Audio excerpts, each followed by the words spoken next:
Hello everyone, welcome to another edition of Southern Dirt Motorsports. I'm Steve Winstead along with Mike Luna and Randall Davis. We are coming to you from Northfield Vineyards. Come and check their selection of wine and hard cider located in Sparta, Tennessee. Our special guest today is Mr. Larry Delong from McMinnville. Used to see Larry race down at the Sparta Speedway. I went to McMinnville some and watched you, but for some reason, Dad didn't want to go to McMinnville much. He said the banks was too flat. Anyway, thank you for coming today. Yes, sir. And I always admired you, admired your dad, Bill.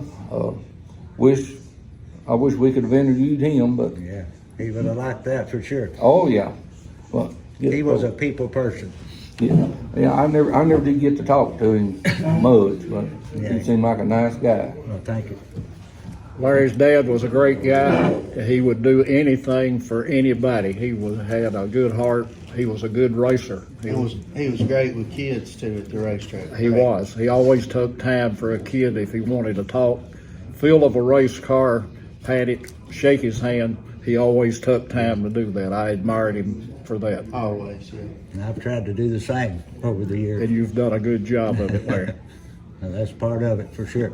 Yeah, Larry he's one of the best, you know. Me and him, I guess we've been friends probably, 30-something years, maybe 35. Yeah. And he's good as they come. Well, you and Larry both are making me feel really old because I've watched both of you grow up. My wife says I've never grown up yet. What year did you start racing, Larry? I was 16 years old.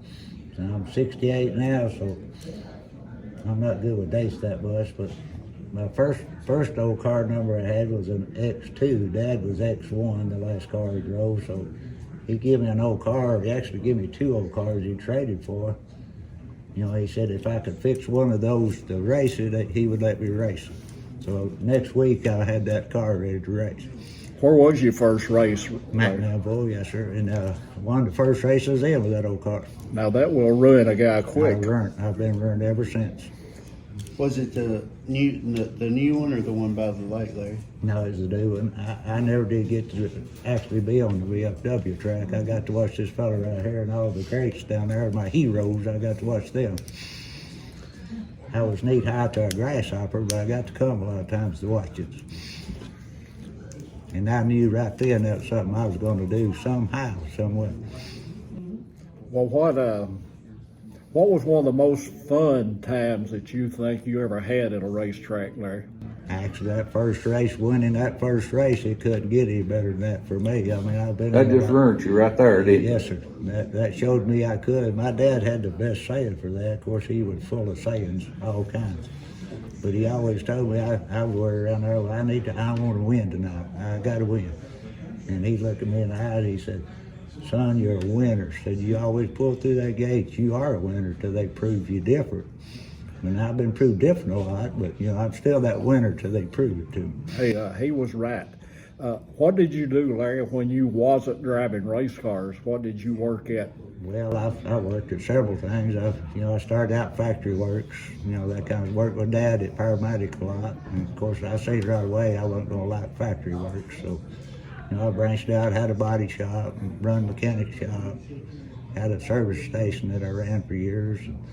Finally wound up at CarQuest Auto Parts for the last 25 years. So I found a home right there, something I really enjoyed doing.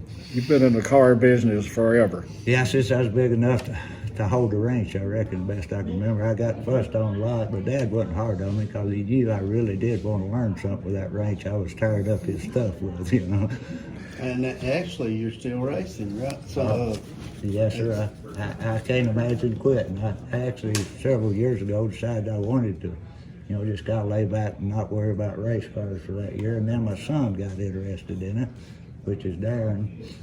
And he started out in an old Rayburn car I had. Of course, when he got the urge, I'm right back in it again.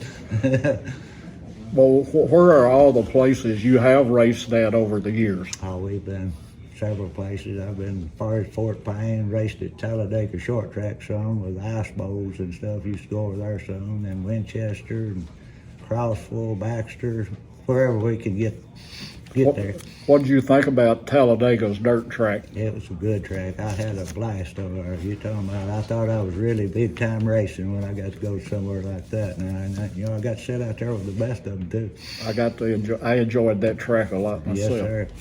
It was something just to be at that track. It's something that was out of the norm for us, and we did good over there. I mean, we finished a good. And it's not that far from the big track. Not really. No, we actually went across the track first time I ever went there to the big track before time for a race, and they had some kind of little tours going, or a tour bus that they'd take you around the track. So I thought, well, let's just do that. So we got in it, and that tour bus, he's running probably 50, 60 miles an hour, down on the bottom. And I said, why don't you get it? I said, let's go fast. He said, I can't. He said, you got to be doing 80 or 90 up there to stay up there. I said, well, if you can't go that fast, let me drive. And I said, we'll go around there, and he wouldn't do that. Larry, you're a second generation racer and a really good one. Well, thank you. You won. Do you know how many races you won? Because I know it was a lot. I don't have a clue. That's something I actually never kept up with that much. I've got a basement full of trophy rooms, got a lot of trophies in it. But of course, I lost a house to a fire one time, and it burned up a lot of my trophies. So I don't know, to be honest with you. I really don't. What about track championships? I've had several of them now. When I teamed up with Mr. Leland Falls, I'd wrecked my old car, the old 55 Ford that I started in, pretty much in the faster cars, or hobby class cars, they called them then. I had turned it over up Sparta that night over that high bank, rode it 3 or 4 times on its side. And I was standing up there at the fence, and, you know how you are when you ain't got nothing left to race, you just all down and out, and Leland walked up behind me, pecked me on the shoulder, and he said, and I'd seen him around, but I didn't actually know who he was at that time. He's from Boulder, Mike Melville, up where I live. He pecked me on the shoulder and he said, you want to drive a race car, a fast race car? And I never did even turn around. I said, I can't say what I said, but I said, heck yes. And I didn't even know who he was. But now we teamed up, and he said, well, come up there Monday morning and I'll show you the car. So I thought, well, man, he's got a car sitting there ready, and all I got to do is get in this car and I'm going to be good, So I got up there, and I walked by an old frame laying there in the driveway by his basement, just a frame sitting there. And I went on in the basement. He said, come out here and I'll show it to you. And so I looked. I said, where's Dad? He said, laying right there. And it was that bare frame. So I thought, well, it's going to be a while before I race. But believe it or not, the next Saturday night, as it Sparta won mid-season championship in that car. Wow. That's how I got to be. That man made my dreams come true. My dad was basically what started my dreams. And he made my dreams real. He put me in a fast car. Well, did you have a favorite track that was your favorite track to run at? Not really. I always got to hold to Winchester Speedway pretty good. And Matt Melville was a favorite of mine because it was hometown and everybody I knew was up there in the stands that way. And even at that, you look around at the tracks you go, and you'll see a lot of people. There's a fellow sitting right behind you. I've seen him every racetrack that I ever been, Mr. Tommy Guy. I think Winchester was a favorite to a lot of us. It really was. Over the years. There was something really unique about that old track. And of course, Crossville and Baxter was good tracks. They was a little bit bigger track and faster. They was hard on my equipment because I couldn't afford the equipment I was having to run against. But, in my way of looking at it, if it wasn't raining, that was my favorite track, wherever I was at, if it just wasn't raining, so I could race. Have you ever had a really, really bad wreck, Larry? Yeah, several. Well, tell us what probably your worst one was. It'd be hard to say, really. I remember one night in the old Chevelle car I had, I don't know what happened. I was going into 1 or 3, and the car went straight on. I don't know what, to this day I couldn't tell you what happened. It went straight over that bank, and I went end over end 3 times. That was a hard lick for sure. It put the motor that's usually up front right beside me. That's how hard I hit the first time. And then I hit up Crossville one time. I hit where you come onto the track, it's just a solid concrete wall. When they come out, I hit that head on one night. Well, that actually knocked me out. That did. I was going to say, have you ever been physically hurt? Not really hurt. That just knocked every bit of the breath out of me. And when I came to, I was sitting there, and the old boys, the ambulance people, were saying, don't move, you're hurt bad. I thought, well, I went to feeling then, where my hurts so bad at, because I could see him and I could hear. I thought, well, where my hurts so bad. He said, no, and I started to get out. He said, you're not getting out. You're going to go to the hospital. Of course, that's a no-no for me. I said, I'm not going anywhere. I said, you need to get a record down here and tie my car and get me out of here. But anyway, he kept saying, no, you're hurt bad. You can't move. You're hurting bad. And then he started talking about cutting the top off my car to get me out of it. I said, you ain't cutting the top off my race car. Of course, it was tore all to pieces. But you want to go cut the top off my race car. So finally he said, sit right here and I'm going to go get a backboard. I'm going to put you on this backboard. You can't move. I said, okay, whatever, go get it. And as soon as he turned around, I got out and was looking him in the face. I said, now tie a record this car and let's go up there. I know you've made a lot of transitions and evolutions over the years, but when you first started racing, what kind of rules was you racing under? What was the car requirement? Basically, they was really what you call hobby. Like I said, I started out one of those jalopy cars, basically a car you pulled off the road and put some roll bars in it, raced it. And then I went to the hobby cars, which is the old 55 Ford I had. And basically, they wasn't you had a certain tire you could run on. And, cubic inch rule was 350 Chevrolets, and mine was 302. So I was giving up 50 cubic inch right off the bat. But, as far as extensive rules, they wasn't really that many rules. How many years did you do that before you got into the modern day cars that you're driving now? Several years. I mean, I stayed with two-barrel class cars. Of course, they was a late model frames with two-barrel engines in them and stuff. And I don't really know how many years I drove the older cars. When I teamed up with Leland, they were still the older type cars, with the stock frames and stuff in them. And the first good frame I had, Mr. Bill Hill, put me in a car that he'd actually bought for his sons, Billy Hill, and Timmy Hills was his sons. And he brought no car over and throwed it off the driveway. He said, it's a brand new frame, but it's a stock snout. I said, Bill, I ain't got the money to pay for that. I said, I would love to have it, but I won't be able. He said, don't worry, I didn't ask you for no money. He said, pay me when you get ready. And he throwed it off. That was the first per se bought frame I ever owned, and that was way up in the years even at that. First brand new car I had was C.J. Rayburn car that was brand new. And, I stayed in it for a year or two. And now I'm in there, what they call 4-bar chassis now, big time technology now. Well, I know you've raced with a lot of different people over the years, different drivers. Was there ever one driver that showed up at the tracks that you were always showing up at, that you knew you had to beat? He's sitting right here. And let me say something about Mr. Mike Lutter right here. He taught me a lot of stuff. Because, I knew when I saved him that I could start side by side with it. And we started, how many races did we start, Mike? No telling, Larry. It's untelling. Ain't nothing satisfied me no better to see him beside him, because I knew I was going to get killed when I got to the other end of that racetrack. I don't reckon we ever touched that I know of. Never that I know of, not even the tire. It's lots of fun to race with a guy that you trust, isn't it? And like I told somebody there when we was talking about this a while ago, all these names that's in front of Leo, Lawrence, Cat Stout, I couldn't hold him alive to run by. I really couldn't. But if you got somebody like Mike, if I could be in front of Mike at the end of that night, it's like I'd won the Daytona 500. You couldn't have had no better feeling than I did by getting to be in front of this guy right here. This Mr. Smooth is what I used to call him all the time. I was in there wide open, all cocked up and everything. He just smooth right on through there. You go. Well, throughout the years, have you owned your cars for the most part? Yeah, yes, sir. I've owned actually every one of them. I've driven a bunch of cars for people. Mr. Bill Hill put me in one of his old cars one time to help Jimmy Kell get the new track at Mount Melville going. My car was tore up at the time. What about rivals, Larry? Did you have a certain one that you had trouble with, or anybody?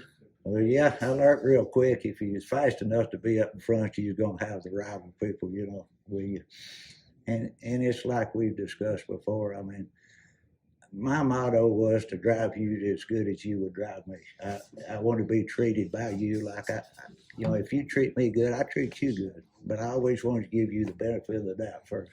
But now, if you kept leaning on me, it wouldn't.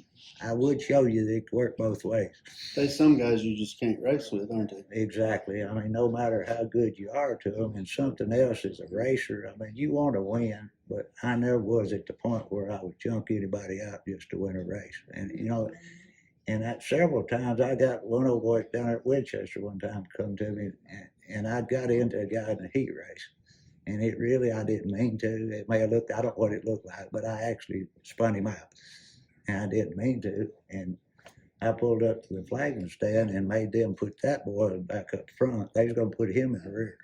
So it must have looked like he caused it, but I know I caused it. So I just stopped at the flagging stand, and the flagman thought I was fussing about something.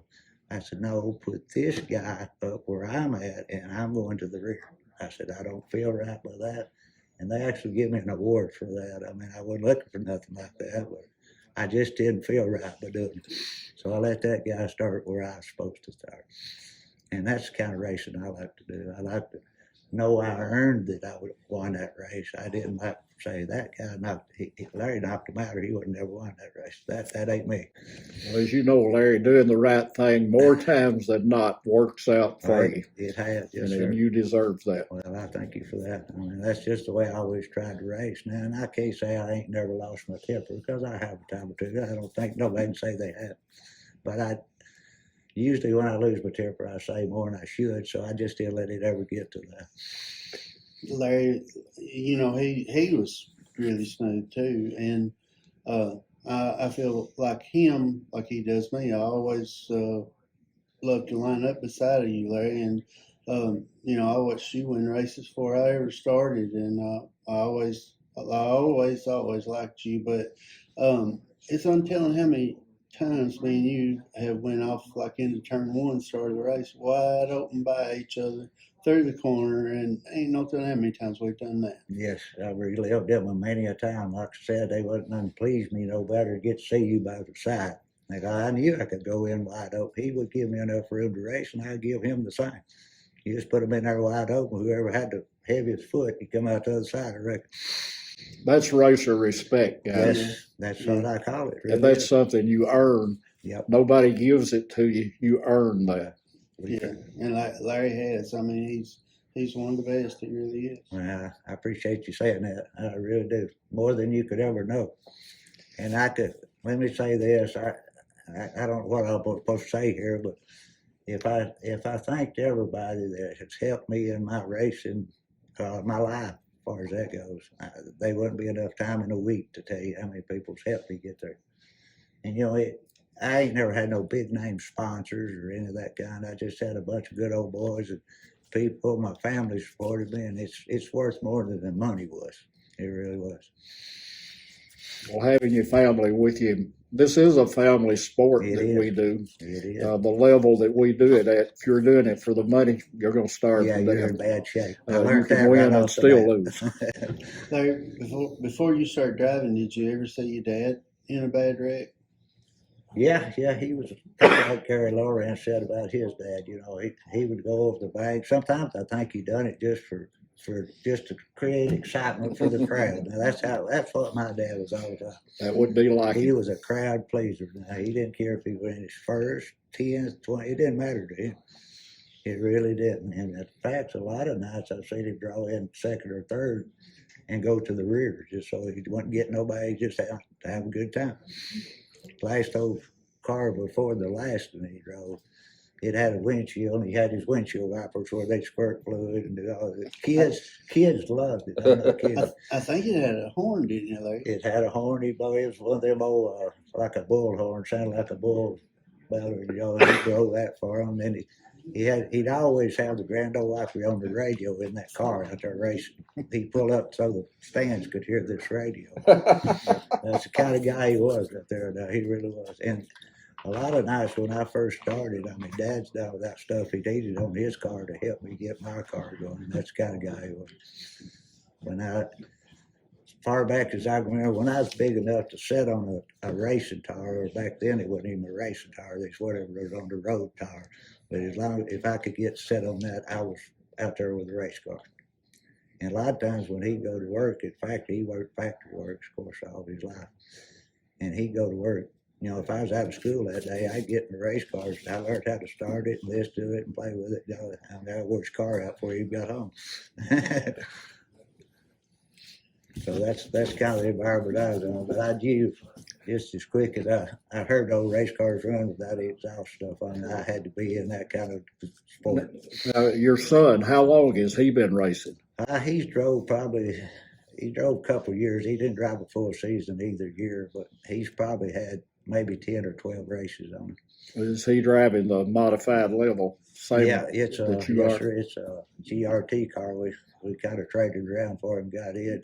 He run it in the 2-barrel class for a while. Of course, they don't have it anymore, so they've started this crate engine stuff, and I mean it's just so far over. That crate motor costs you a lot of money to be competitive. I'll just put it that way. I think it's hurt racing, really. I actually think it costs racing. It costs the racers money. And even the fans, I mean, you know, like each track say, we're running late models. Well, really, they're not. They're running crates. And it should be, they should have to say that. You know, a lot of people go think they're watching a late model, and them cars just, what do they turn, Larry? Like 60-something hundred RPM? Yeah, most of the guys, of course, the engines with the lots of money in them can pull 6,600 and be twice as fast as you are at 6,800. But those crate engines, unless you cheat them, which I haven't, but unless you cheat them, the valve springs can only turn 6,800 in that engine. Once it gets to 6,800, it's like you throw an anchor out behind it. I mean, you're done right there. You can actually overgear it and not go as fast. You know, they just don't. They don't have no straightaway speed. They go as fast through the corner as they do down the straightaway. Exactly. And it's just, I can't. It just don't keep my attention on what they're doing. And there again, when you do that, Michael, you know as well as I do, if you can't get his straightaway speed, you got to be 10 times better in the corner. And that's where a lot of this chassis technology, all this money on shocks, all this money you spend somebody setting your car up. I've never had the advantage to do that. I've always set my own cars up. And I can't pay these guys all the speed money they're paying now just to equalize that motor. That's where their speed's at, is in the corner. That's where a lot of racers run, in a crate motor. And that, I'll say this for that series, the first year they brought that out, it was a good class because nobody had no advantage on that. But then the next year it started going back to the money situation. You know, the people with the money go spend $10,000, $12,000 to make 5 more horsepower. And Randall, you know as well, to have 5 horsepower in 25 straightaways is a lot. Right. It's a lot. Yeah, but you know, a lot of them engines, they're built in China and Mexico, aren't they? Yes, sir. The one I had came from Mexico. Yes, sir, it is. A lot of them are, and there's not basically much racing to them on the inside of them. I've seen the inside of one of them. They've got truck pistons and cheaper rods, and of course a cast iron crankshaft, and they won't take the pressure. And these boys is spending this extra big money on them. They're building them on the edge, and every 2 or 3 races they got to go back and spend this money again. Or this engine's going to break because it's built right on the edge of every ounce they get out of it. That's one of those ideals that work good on paper. Yes. But in reality, Yes, just don't work. Yeah, now the first year that they raced those crate motors, I had to go try one. Of course, I'm all about trying. And I thought it was an economical way to go race and, be competitive. And I was the first year. We won several races with it that year, and it was a stock GM right out of the box. Now the next year was a totally different story. It was all about the money again. Tony Albright, and he's a good racer, really good racer from Clarksville. Mm-hmm. He got a crate car and took it to races. One time he was running super and crate, and he sold it. I asked him why. He said, no speed down the straightaway. He said, I'd rather be home on my lawnmowers driving that thing. Went one time and sold it. Yeah, my son basically said the same thing. Of course, when I started him in my old Rayburn car racing, I had a pretty good engine, a steel engine, that you put some horsepower in it. And so he started out driving that engine. Of course, he was a beginner, but he's smooth. He's like Mike over here on the throttle stuff. He's smooth, and he could use that horsepower. So at the first of last year, he blew his engine up, tore it up where I couldn't go with it. So I told him he could drive my car. So he went up there and he drove it 2 different times. And the last time he drove it, he got up, looked at me, he said, "How do you drive that car?" I said, "Wide open all the time. All you can do, put it on the floor and steer it. Just hold the steering wheel. That's all you got to do." And he said, "Well, if that's all we got to race, I'm done racing right here." So we had to build him another engine. Oh, Larry, what about your number? Tell us how you got it. Well, that 16, actually the first number I ever ran was the old Delta 88 Oldsmobile I was telling you about that I won my first race in. It was X2 because my dad run X1. And he gave me the old 2 cars to build one out of. So I thought, well, I'll put X2. So I run that. I think I run it one full season. Of course, won the first race I was in with it. So that's how I'm racing ever since. With the 16 car, I was actually 16 when I first got that Ford car. I was 16 when I started too. Yeah. Is that right? Yeah, Oh, 16. good. So anyway, it's just kind of stuck with me over the years. So my son wanted to race, and he put 116 on his car. So that's basically where the number comes. And that's all I've ever raced. Like I said, I've drove for several people in the past, but I always drove their number cars. Did you have some fights, Larry? I've had one or two. Yeah, one basically one's all I really needed of that, but it was something that it got a hand it never should have. Randall can relate. I know you can. If actually, when you have a confrontation out on that racetrack, who caused that? It was me or you or both of us caused it, but you're going to have all your pit crew, and every one of them I loved them all. And, I'm sure everybody does. But I looked up, it was at Sparta race tracks where it happened, and it was mid-season. And Leland's old car I was telling you about. So anyway, we got out there, and I don't know if I can tell his name or not, but anyway, if somebody I had trouble with every week, he was noted for it. So we got down to the last couple of laps, and he just come in, clobbered me, and went on. So the next corner, I clobbered him back and went on. So I went on to drive the race. I didn't mean to hit him. I meant to get in there with him, but I didn't mean to hit him that hard. And it did knock him out of the race. I mean, he finished second. So after it's over here, they all come. It's probably 25 of them looked like. And I had 10 with me. So, and I told him, the guy walked up to me, he's not, and I told him he was mad. He started swinging. I stopped right there holding. I said, first of all, and of course his pit crew all around him was yak, cussing, and I ain't into all that. And I told him, I said, y'all need to hush. I said, me and this guy right here needs to settle this. This didn't have nothing to do with none of them but me and him. And I told him, I said, look, I said, if you think I actually done that intentional just to win that race and to knock you out, I said, you go up there and get your trophy and your money and go on home. I said, it ain't worth it to me to knock you out of a race. I said, I really mean it. I had to tell him 2 or 3 times before it actually soaked in. I guess he thought I was scared of him, and I wasn't scared of him. I'm not a fighter. I'm not in this to fight. If I can't go have a good time racing, I'm going to stay home. I mean, it's just that simple.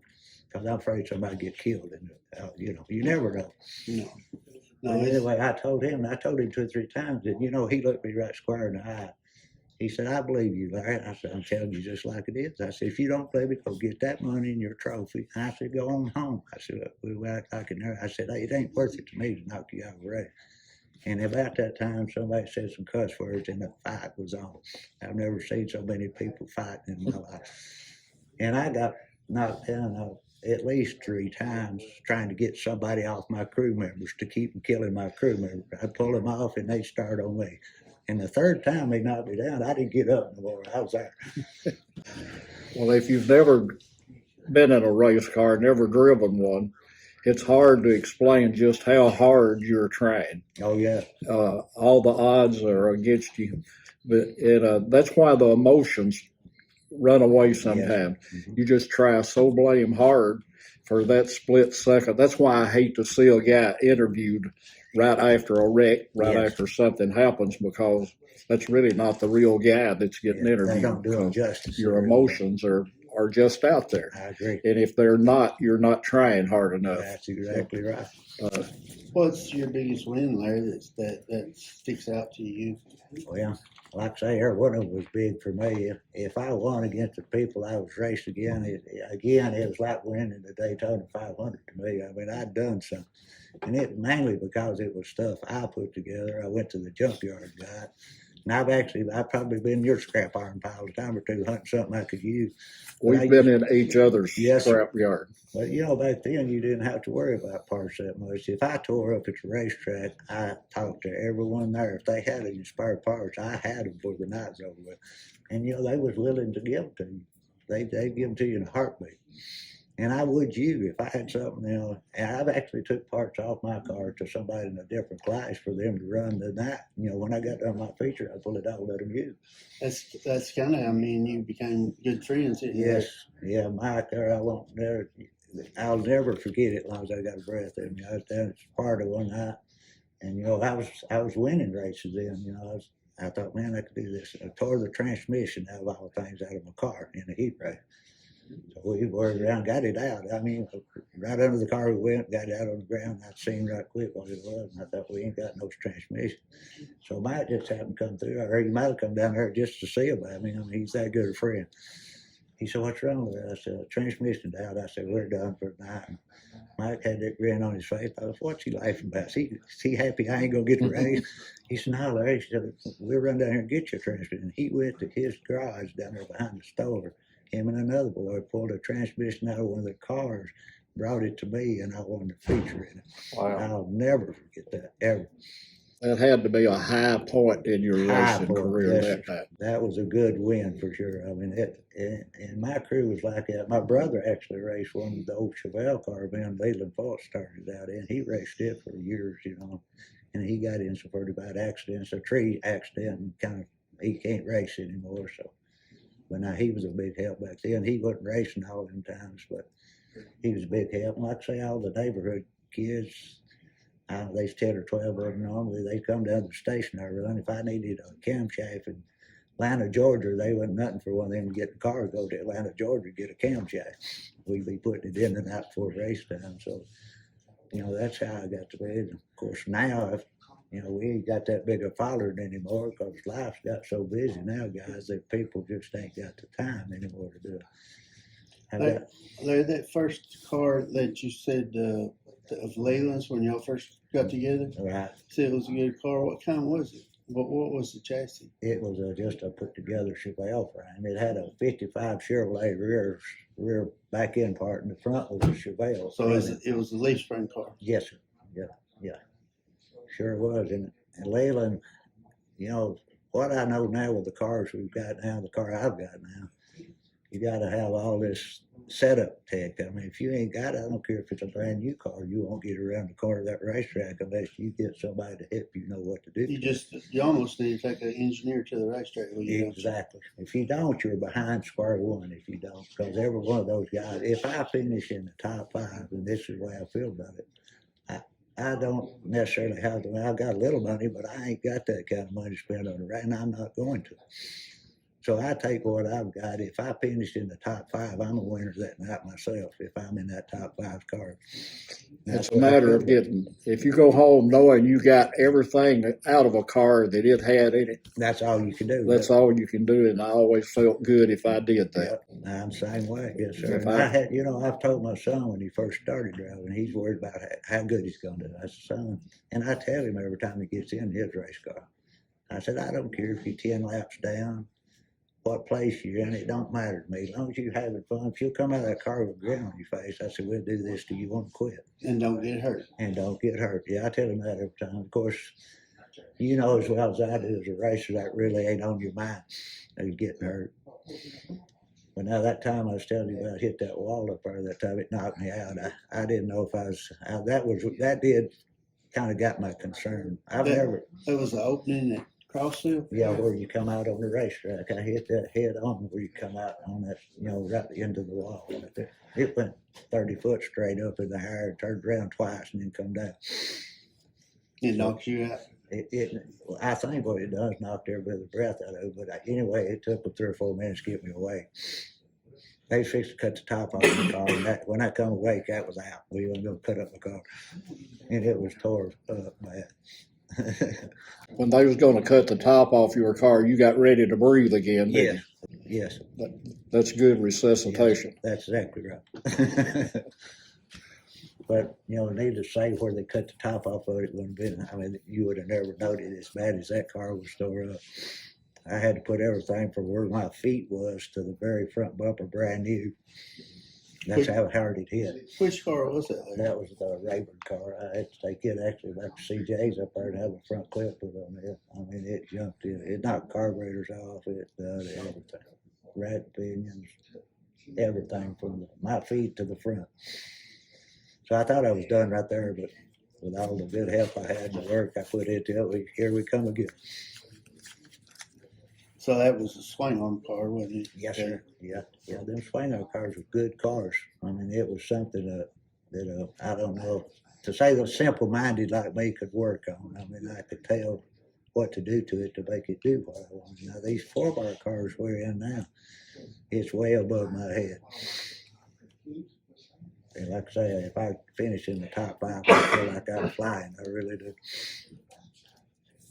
Well, what is your plans this upcoming season? We've already got it in the works. My son works all the time. He's got a construction job that he's a mechanic and he works like 12 hours a day, 5-6 days a week. So when he blew his motor up last year, we decided to just put it all in my car because I had a later model car. And the times he could get there on time to drive it, I'm just going to let him drive mine. The times he can't, I'm going to drive it. So that's our plans for now. Of course, he might get an urge and want to put a new motor in his, I guess. I don't know yet. He may be waiting on Dad to do it, but, Well, are these going to be a crate motor car again this year? No, me and him's made that little. We had this little meeting about that. If it comes to racing crate engines for me to race, I'm done. If they'll actually do that crate motor and have it where nobody could touch the insides of it, like it comes out of a GM crate, I would do it again because I was competitive then. You didn't have to spend all this extra $10,000-$12,000 to make 5-10 more horsepower. What kind of advice would you give to the younger people that wanted to get into racing? Well, I'd have to really sit down and think about that quite a bit. I don't know if I'd actually, it's always been, I'm like these other boys you've interviewed, ball playing or none of that never was my suit. Me either. It was just that the thrill of just even being at a racetrack was, I was done hooked right there before I ever even sat down in a race car. But it's just like I was. I never had big name sponsors and I never have had the money. I worked 2 jobs since I was 16-year-old. And one of them was to support my family. The other was for this race car, of course. But I had to make myself a promise early on when I got to winning a little bit to not never spend the money that for my family on this race car. I had to really stay with that one. Now, a lot of times I wanted to, but I never have. I never took it. And it's always family first. But It's just kind of a different person that strap in one of them. My aunt used to tell me there's something wrong with me for wanting to get in one. yeah. But when you step in there, you might not be coming back. That's just a fact, and you gotta realize that. I always raced like when I went, that was going to be the last time I ever raced because it might be. You never know. You really don't. And I'm a firm believer, and my pa and daddy had all these sayings, but it don't matter. When your time comes, it don't matter what you're doing. If you're in a bathtub taking a bath, it may be your time. If you're in a race car going 200 miles an hour, that may be, and it may not. That's really the way I've lived my life. The only time I've ever really been scared in a race car is like when, if I've turned over, I can't count the many I've turned over on the top. But the first thing that scares me, the only thing in a race car, I could hit a wall 150 miles an hour would scare me a bit. But now when I smell fuel, I'm ready to get out of the car. I'll kick the top off the car. I'm coming out of there somehow. And the way they got the cars now, you really haven't got a lot of room upside down to get. I turned over one time. In 26 years, turned over one time, and it was really my fault. But it's a funny feeling being strapped in upside down. And I'll tell you the worst dread, of course, if you just done it one time, you probably didn't get that dread. But the worst dread I had when I was sitting there on the top, upside down, is having to pull them seatbelts because you knew what was going to happen. Your head was going to hit drive your head plumb up to your shoulders. So you always dreaded that. If you're lucky enough to just get one time, you probably didn't feel that. Do you know how many times you've turned a race car over there? Different Oh. cars? Yeah, at least 12, 14 times. At least that many. One of the worst of I was ever in was the really worst one was at Mount Miller, that old Chevelle. It went end over end, just hitting the ends. It hit the front end and go to the back end, hit 3 times. Now the next one that was probably compared to that was up Sparta. And it was off turn 3 where that big old high bank was at Sparta. And it wasn't long out there was a patch of trees. And I rolled that old 55 Ford sideways off that 4 times all the way to the tree line. And all I could think about every time it rolled over is them drive shafts I'd use for roll bars and welding myself. That was one of my own doings. I welded the roll bars, but it held and they wasn't a weld broke on none of them. I was so pleased with that when I got out and looked at it. I dreaded to even look at it. I've seen them before though. Back in that day, that wasn't the only car that had roll bars out of drive. Well, that's where I got my idea with somebody. Really. Larry, if a guy didn't have anything, just today decided he wanted to go racing on the level that you're at today, what do you think it would cost him to do it if he had nothing? I don't have to think. I tell you, if you're just talking about the race car, That's what I'm talking about, not the transporter, just the race car itself. Crawl in, you're looking at $70,000-$80,000 easy. Am I right? Yeah. And then basically you got to pay somebody, engineer really. So you got to pay them. A lot of them guys just got engineers. They every year they pay them so much a year, and they get help from them. Actually, it's got worse than that now because I tried to get some help like that, and it's unreal what they charge you to do that. And this is the guys that's winning are up front, first 2-3 spots. They're paying these guys every 2 or 3 weeks to do that. They take them what they call a pull down rig now, and they can pull that car over, and it's static ride they call it. Just like it's on a racetrack. They can tell you what wheel weighs what. It's unreal. I just can't afford to do it. I'm not going to do it. If I can't go have a big time with something I can afford, I can't say as I ever want to quit because I don't. But when it comes to that kind of money, I'd rather spend it on something for my family. And then when the crate late models is the top class at a racetrack, I'm just like you, Larry. I'd rather be home. Yeah. Rather be home. Well, there ain't no thrill to that. Mm-hmm. The old cars, and of course, I know you've had some pretty good engines and stuff, and I've sat behind a couple of good engines. They wasn't mine, but I've sat behind some that was good. And Bill Hill had the best of the best. And I was fortunate enough to drive his car. So, and with them kind of motors, they'll set you plug back in the trunk of the car when you mash one of them. In fact, the first time I ever drove Bill's car, I went like I always did mine, just on the floor I went, And when I got that corner down, I got there so quick, it's like a hiccup.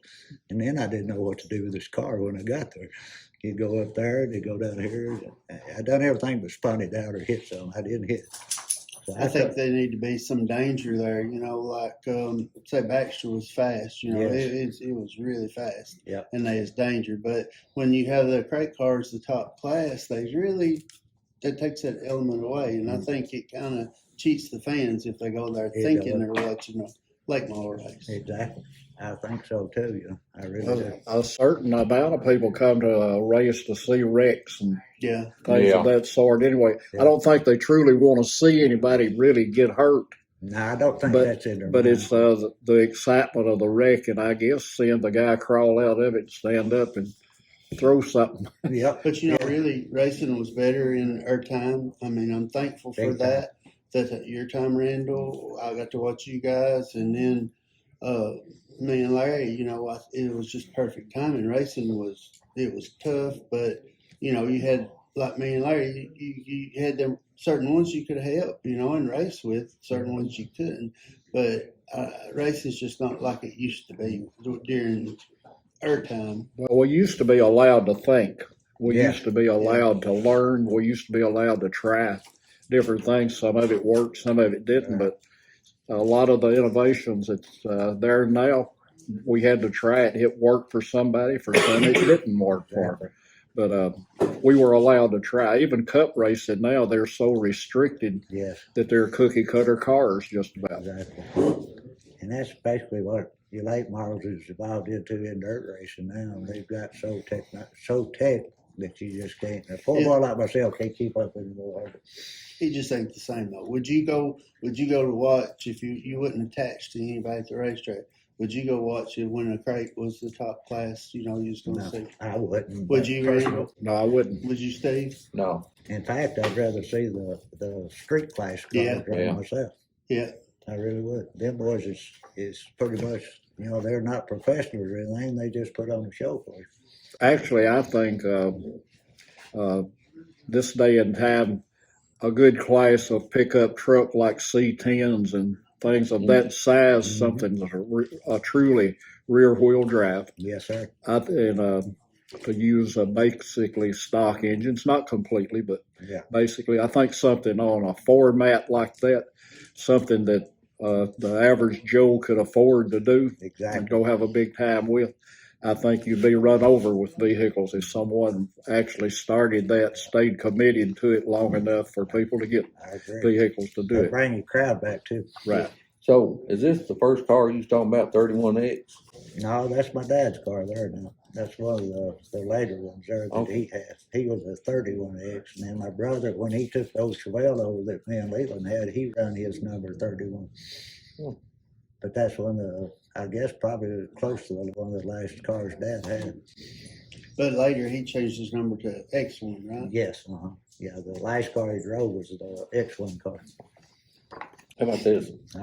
That's old Bessie there. That's what started me in hobby racing. That really hooked me up right there. Now, you wouldn't believe that car when I bought that car. I bought that from a guy in the pig lot up on Spencer Mountain. I actually remember that I car. do too. It was a pretty good car. Yes, it was. You won And they wasn't nothing. It had basic stock springs, and I did go to the salvage yard to get an old station wagon spring to put on the right front of it, and that's basically like it came home.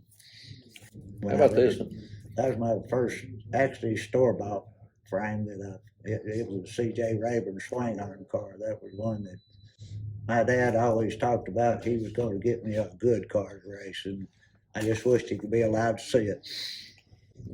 Your dad was quite a guy. He was. I worked with him 2 years. Well, I don't have to tell you a thing. It was, I actually enjoyed going to work. We had a good time together. Dad's one of the few guys, he'd walk 10 miles to get to play a joke on you that wouldn't last 2 seconds, but he'd walk that 10 miles to do it. Well, he'd be a machinist 1 minute and a maintenance guy the next. Yep. You never knew what they had him doing. That's the same old car, just a little different body scheme. That's the same frame car. I just grabbed a few when I headed out the door this morning. Is that the car you wrecked at Crossville? Yeah, that's the same car right there. That's the one my boy totaled out down Winchester. And that's when we started the 2 car. That's my son's car, the 116 car is, and then that was the first 4-bar car I owned. The red one was there. It was a Rocket. It was a 2006 model Rocket car. That's the first 4-bar I ever flew with. And that right there means a whole lot to me. My children got together 2 or 3 years ago, some of them did, and they built that for me and gave it to me for Christmas. And what I love the most about it, well, the pictures too, is the saying in it's worth more than words. That's 3 generations of racers right there. Yeah.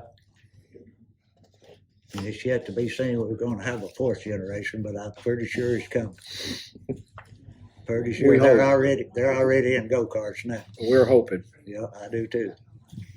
I hope they have as much fun and cherish the memories I've made doing it. I really do. I mean, it's priceless. You can't buy what I've been through. You can't buy it. Well, I don't think there's a better sport out there than car racing. They're not. It's a very humbling sport. Yep. You can be on top of the mountain one day Yep. and down in the mud the next Yes, day. sir. But it builds your character. Yes, you sir. can't get real proud of yourself It because took me a long you can time fall to- off that throne real quick. That's a fact. It took me a long time to get to winning races, but I ain't never forgotten either one of them. It taught me a lot about Yes, life. sir. Yeah. It does. There's so many ups and downs. Yep. The ups are, great. but it's the highest of highs and then the lowest of lows. Right. Nothing can make you happier or sadder Yeah. than a race car. Exactly. I agree, 100%. That's a fact. Well, Larry, I want to thank you for coming today, and you're welcome anytime. Well, I appreciate that. You don't believe how much of an honor it is for me to even, like I say, the only thing I really looked at over the racing years, I wanted to make a mark on somebody, and I feel like with this program, I made a mark on somebody. Well, Larry, I'm really proud of you and proud of what Yeah. you've become, boy. I am, you too. Super proud of You you. was part of the mentoring process, so I promise you. Me too, and I'm thankful to have you as a friend. And you was too, Mike. You really, and you still are. Well, thanks to our viewers. If you're watching and like what you see, please subscribe to our YouTube channel, Southern Dirt Motorsports, on YouTube. Got any questions or comments? Please email us at Southern Dirt Motorsports, all one word, at gmail.com. For Mike, Randall, Larry DeLong, I'm Steve Winstead. We'll see you again.